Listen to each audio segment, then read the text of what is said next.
नमस्कार। और आज की वीडियो में हम बात करने वाले हैं हिंदी भाषा में। और हिंदी भाषा के अंतर्गत पढ़ेंगे हम भाषा, और यह जानेंगे कि आखिरकार भाषा होती क्या है। ठीक है। देखिए, भाषा क्या है, एक संप्रेषण का माध्यम है, और जिसके द्वारा हम क्या कर सकते हैं, परस्पर बोलकर या लिखकर अपने जो भी हमारे विचार हैं वो क्या कर सकते हैं, दूसरे मनुष्य तक पहुंचा सकते हैं। ठीक है। ये मान के चलिए कि भाषा एक क्या है, माध्यम है। अगर मैं कहूँ कि देखिए, एक एग्जाम्पल के तौर पर अगर मैं समझाऊँ, तो हमारा एक डाकिया होता है। वो हमारी एक चिट्ठी हमारे से जहाँ तक हमने पहुँचानी होती है वहाँ तक वो चिट्ठी पहुँचाता है। तो वो डाकिया क्या है, एक माध्यम है। ऐसे ही हमारी भाषा भी क्या है, एक माध्यम है जो मेरे विचारों को सामने वाले तक पहुंचाने का कार्य करता है, या माध्यम है सिर्फ मेरे विचारों को दूसरे तक पहुंचाना, और दूसरे के विचारों को मैं ग्रहण करता हूँ। ये हमारे बीच में क्या एक माध्यम है। देखिए, मैं अभी हिंदी में बात कर रहा हूँ, तो ये मेरी भाषा क्या है भाई, हिंदी भाषा है। और आप लोग सुन रहे हैं, तो आप लोगों को जब हिंदी का ज्ञान है तभी क्या करें, आप उस भाषा को ले पा रहे हैं। अगर यही आपको हिंदी भाषा नहीं आती और आपको कोई दूसरी भाषा आती, इंग्लिश में आप वो करते, तो हमारा माध्यम कुछ और होता। ठीक है। तो सीधे सीधे शब्दों में हम ये कह सकते हैं कि भाषा क्या एक संप्रेषण का माध्यम है। ठीक है, जिसके द्वारा हम बोलकर, लिखकर या संकेत कर कर अपने विचारों को सरलतापूर्वक दूसरों के में रख सकते हैं। अब दूसरी बात की जाए तो संस्कृत क्या है, हमेशा एग्जाम में बनता है ये सवाल। संस्कृत क्या है, एक भाष धातु का शब्द है। ठीक है। हम अगर एग्जाम में आता है कि संस्कृत किस धातु धातु से बना है, तो संस्कृत क्या है, भाष धातु से बना है। ठीक है। भाष धातु से बना होता है। ठीक। अब देखेंगे हम अब आगे को, जब हम समझ गए हैं कि भाषा क्या होती है, तो आगे देखेंगे हमारा क्या है, को भाषा को दो प्रकारों से हम व्यक्त कर सकते हैं। ठीक है। एक होता है हमारा लिखित रूप, और दूसरा होता है हमारा मौखिक रूप। एग्जाम में आता है तो हम भाषा को दो ही प्रकार देंगे। ठीक है। वैसे इसका तीसरा प्रकार भी होता है। तीसरा प्रकार होता है हमारा सांकेतिक रूप। ठीक है। सांकेतिक रूप।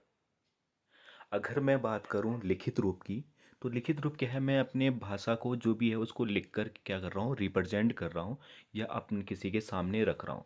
ठीक है। जैसे मैं अगर कोई पत्र लिखता हूँ, तो मेरा क्या है, एक माध्यम है। मैं पत्र लिखकर अपनी भाषा या अपने माध्यम को, जो भी मेरे विचार हैं उसको अभिव्यक्त कर रहा हूँ। तो पहला क्या हो गया, हमारा लिखित भाषा। ठीक है, जिसमें क्या होता है, हम लिख कर अपने विचारों का रखते हैं। ठीक है। फिर आता है हमारा अगला अगला है हमारा मौखिक रूप। अब मौखिक रूप क्या है, मौखिक मतलब कि बोलकर। ठीक है। अब बोलकर मैं अपने विचारों को क्या कर रहा हूँ, आपके सम्मुख रख रहा हूँ, वो क्या हो गया, हमारा मौखिक रूप। ठीक है। जैसे अभी मैं बोलकर अपने विचारों को रख रहा हूँ, ये क्या हो गया, हमारा मौखिक रूप हो गया। ठीक है। हमारा जब एग्जाम में पूछेगा कि भाषा के कितने रूप होते हैं, तो हम लिखेंगे दो ही रूप होते हैं। और इसका एक तीसरा रूप भी होता है, जिसको हम कहते हैं सांकेतिक रूप। ठीक है। सांकेतिक रूप क्या होता है, सांकेतिक रूप में हम क्या कहते हैं, जैसे रंगों से, या हमारा किसी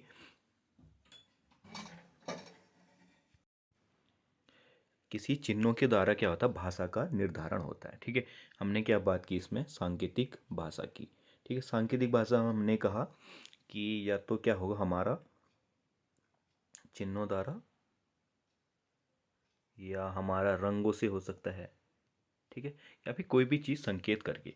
देखिए, जैसे हम कोई भी ट्रेन चलती है, तो उसको क्या दिखाते हैं हम, हरी हरी झंडी दिखाते हैं, जिससे उसको क्या लगता है कि हाँ, हमने क्या करना है, रेलगाड़ी को चलाना है। वही अगर कोई खतरा होता है तो उसको क्या दिखा देते हैं, हम लाल झंडी दिखा देते हैं, तो वो रुक जाता है। सेम क्या होता है हमारा ट्रैफिक सिग्नल में, हम देखते हैं लाल जो संकेत होता है वो गाड़ियों को रुकने के लिए, और येलो जो पीला रंग होता है वो होता है कि आप वेट कीजिए या इंतज़ार कीजिए थोड़ी देर। और वही जब हमारा हरा सिग्नल होता है, तो वो क्या होता है, चलने का। ठीक है। ये चीज़ें क्या हैं, सांकेतिक संकेत हैं। यहाँ पे ना ही हम लिखकर, ना ही हम बोलकर, पर हाँ, एक चिन्हों से या रंगों से हम क्या कर देते हैं, भाषा का निर्धारण कर देते हैं। जब हम गाड़ी आप लोग गाड़ी चलाते होंगे, ठीक है, तो ऐसे निशान बने होते हैं, मतलब यू बैंड हो गया, या कहीं पे हमारा ऐसे हॉर्न, हॉर्न का निशान होता है, हॉर्न बजाइए, ठीक है, मोड़ों पे हॉर्न दीजिए। ये क्या होते हैं, एक सांकेतिक संकेत होते हैं, ठीक है। पर बेसिकली आप अगर देखेंगे तो हमारे भाषा के सिर्फ दो ही रूप होते हैं, लिखित और मौखिक, और इसी को ही हमने एग्जाम में यही एग्जाम में आता भी है, ठीक है। अगर हम अब आगे बात करेंगे भाषा का विकास, ठीक है। भाषा का विकास हम चार चरणों में मानते हैं, ठीक है। भाषा का विकास,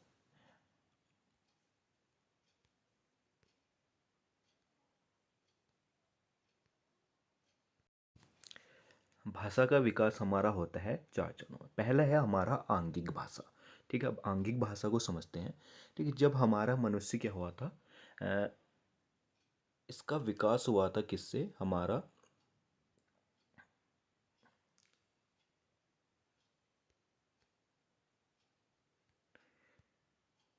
पहले बात करेंगे हम आंगिक भाषा की।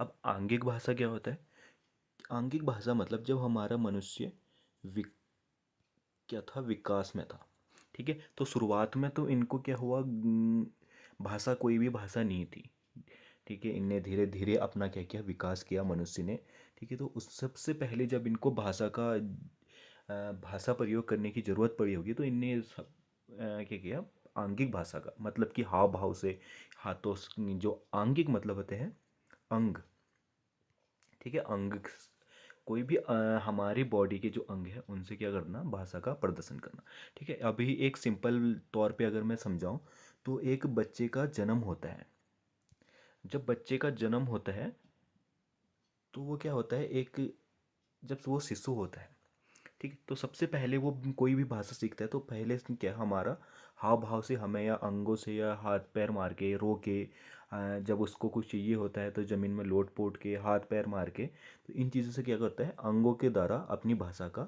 निर्धारण करता है, ठीक है। तो यही हो गया हमारा अंगोद्वार। फिर धीरे धीरे क्या हो, हमारा विकास बढ़ा, तो फिर आ जाता है हमारा वाचिक भाषा। वाचिक मतलब होता है बोलना, ठीक है। वही बच्चे का अगर मैं ले लूँ, तो सबसे पहले वो इशारों से बात करता है, फिर वो क्या करने लग जाता है, धीरे धीरे बोलना शुरू कर देता है, ठीक है। अब बोलना शुरू कर देता है, तो बोलने के बाद अ, फिर हमारा आता है लिखित रूप, या लिखित भाषा जिसे हम कहते हैं। अब लिखित भाषा जो बच्चा है वो धीरे धीरे क्या, बोलने के बाद अगर इसको हम स्कूल भेजते हैं तो वहाँ पे क्या, लिखना भी सीख लेता है, ठीक है। तो ये क्या हो गया, हमारा लिखित रूप। फिर इसके बाद आता है जो हमारा भाषा का अगला विकास क्रम है, वो है हमारा यांत्रिक भाषा।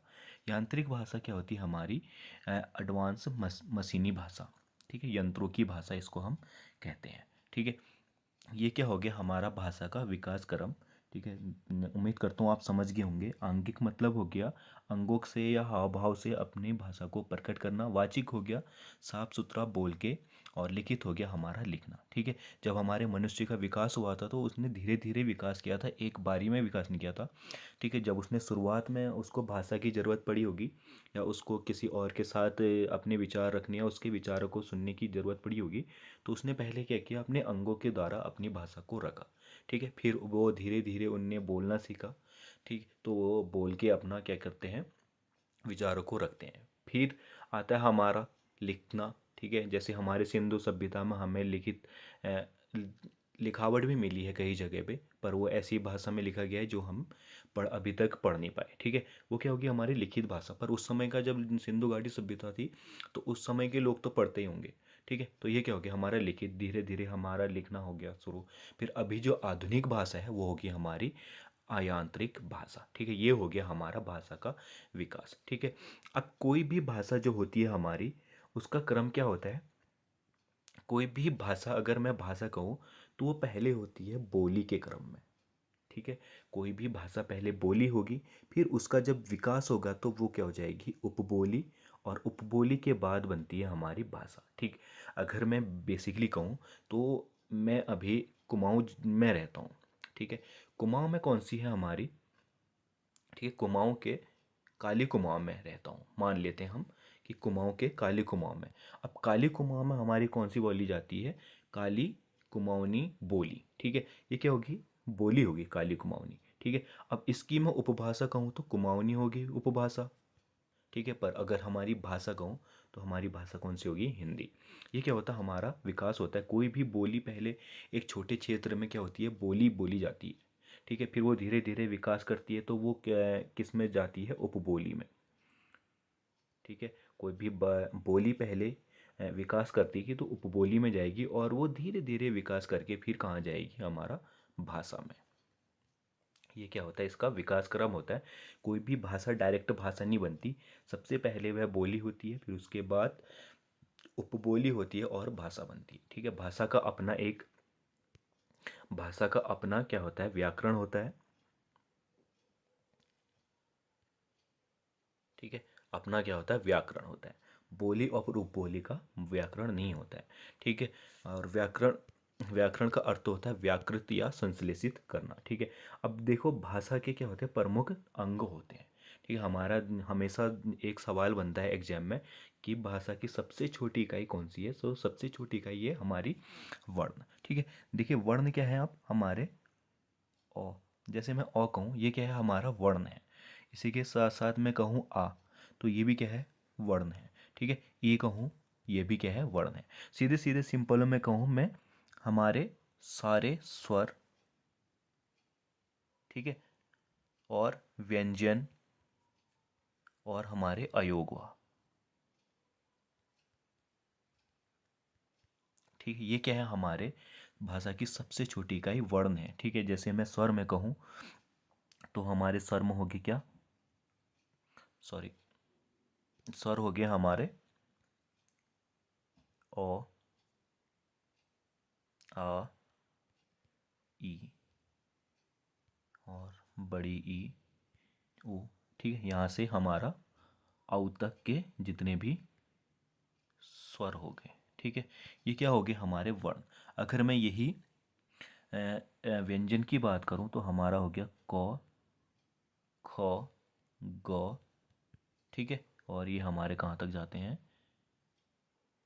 ज्ञ तक, ठीक। और अयोगवाह की बात करूँ तो अयोगवाह हो गए हमारे अंग और अ। ये सारे क्या है? हमारे